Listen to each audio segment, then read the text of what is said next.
Hoy vamos a meternos de lleno en una de las historias más retorcidas de Edgar Allan Poe, El gato negro. Es básicamente la confesión de un hombre que está a punto de ser ejecutado, y a través de sus palabras vamos a explorar esa delgadísima línea entre la cordura y la locura. Vamos a ver cómo alguien puede justificar el mal y cómo a veces la justicia parece llegar de donde menos se espera. Y bueno, la historia nos golpea de entrada con una pregunta que da qué pensar. ¿Qué es lo que hace que una persona, en apariencia buena, se convierta en un monstruo? ¿Cómo es posible que alguien que se describe a sí mismo como dócil, como bondadoso, termine haciendo las cosas más horribles que se puedan imaginar? Lo que sigue es, en esencia, un viaje a la mente de este hombre que intenta, con desesperación, explicarnos y explicarse a sí mismo cómo fue que cayó tan bajo. A ver, para realmente entender la magnitud de esta caída, primero tenemos que ver desde dónde se cayó. El relato arranca justo ahí, describiendo cómo era el protagonista al principio, un punto de partida que hace que todo lo que viene después sea, bueno, mucho más terrible. El narrador nos insiste, casi como para que no nos queden dudas, que su corazón era súper tierno, tanto que de niño hasta se burlaban de él por eso.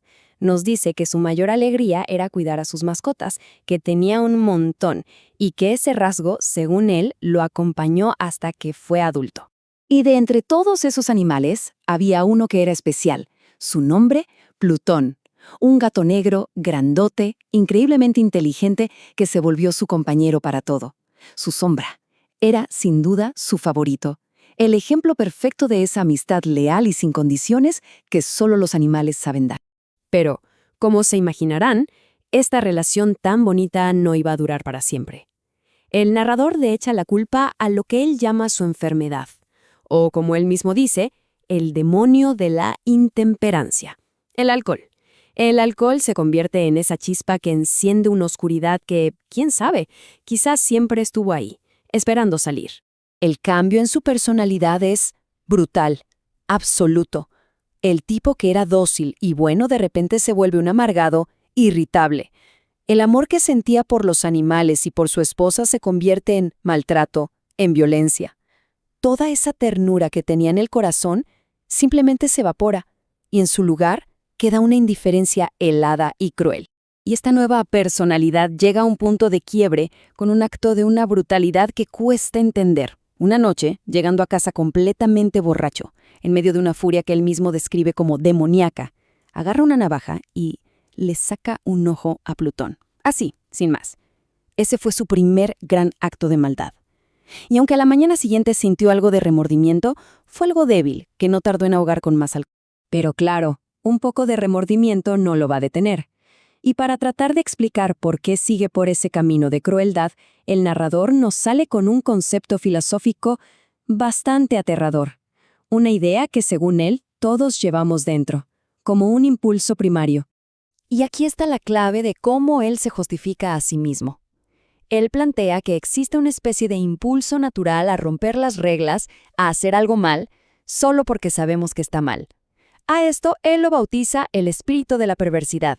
Es su manera de nombrar esa necesidad que siente de destruirse a sí mismo.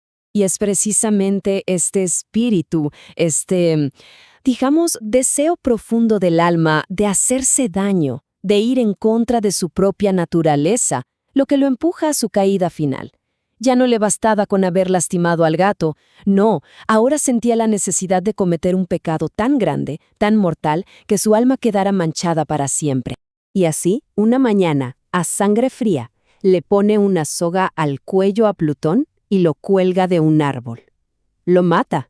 Y lo hace, según sus propias palabras, justamente porque sabía que el gato lo había querido, y porque sabía que lo que estaba haciendo era un pecado imperdonable.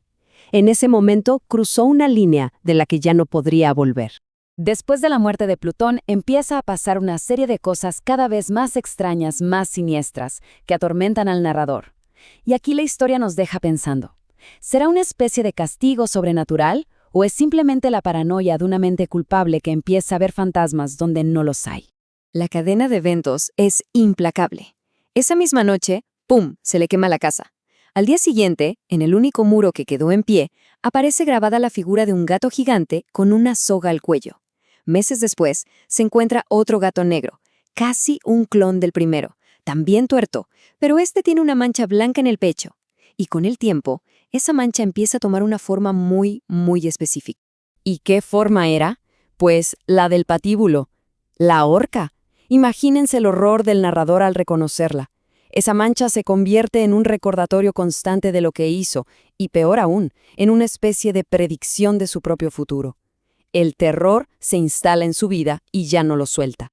Ya totalmente consumido por el odio y el pánico que le tiene a este nuevo gato, al que ya ve como un monstruo, el narrador es empujado hacia el clímax violento de la historia, un punto en el que toda esa rabia contenida va a estallar y encontrará una nueva y trágica víctima.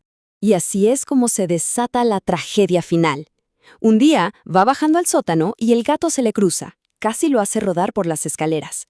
Él, harto, lleno de odio, levanta un hacha para matar al animal de una vez por todas. Pero su esposa interviene, le detiene el brazo. Y en ese segundo, cegado por una furia que ya no razona, se libera de ella y le clava el hacha en la cabeza. Su esposa cae muerta al instante, sin siquiera un quejido. Y lo más escalofriante es lo que hace después, con una frialdad que te hiela la sangre, que demuestra que ya perdió toda conexión con lo humano, decide esconder el cuerpo. Lo empareda en una pared falsa del sótano. Saca los ladrillos, mete el cadáver y vuelve a construir el muro con una precisión increíble hasta que no queda ni rastro. Y se siente victorioso, seguro de haber cometido el crimen perfecto. Pero claro, la historia no termina aquí. En la escena final va a ser su propia arrogancia, ese exceso de confianza que a veces tienen los culpables, lo que lo va a llevar a la ruina, y de una forma que ni él mismo se esperaba. El gato ha desaparecido. Pasan 3 días y ni sus luces, y el narrador siente un alivio increíble, una suprema felicidad como él la llama. Cree que el monstruo por fin se fue, que ya puede estar tranquilo a pesar de, tener un asesinato a cuestas. Entonces la policía vuelve para una última revisión de la casa. Él, con una calma pasmosa, los acompaña por todos lados, incluso por el sótano. Y justo cuando ya se están yendo, en un arranque de soberbia, de querer demostrar que no tiene nada que ocultar, se pone a hablar de lo bien construida que está la casa y, con su bastón, golpea la pared. Sí, esa pared. Y su golpe recibe una respuesta. Pero no es un eco. Desde adentro de la pared empieza un quejido sordo que crece y crece hasta convertirse en un alarido, un grito inhumano, agudo, continuo. Un sonido que, según él, solo podría haber salido del mismísimo infierno. Obviamente la policía tira abajo la pared y ahí está el cadáver ya en descomposición, pero sobre su cabeza, con la boca roja y abierta y su único ojo como una llama, está el gato. En su apurro por esconder el cuerpo, no se dio cuenta y lo encerró a él también. La misma bestia que según él lo llevó a cometer el asesinato es la que ahora, con su voz desde la tumba, lo entrega a su propio final.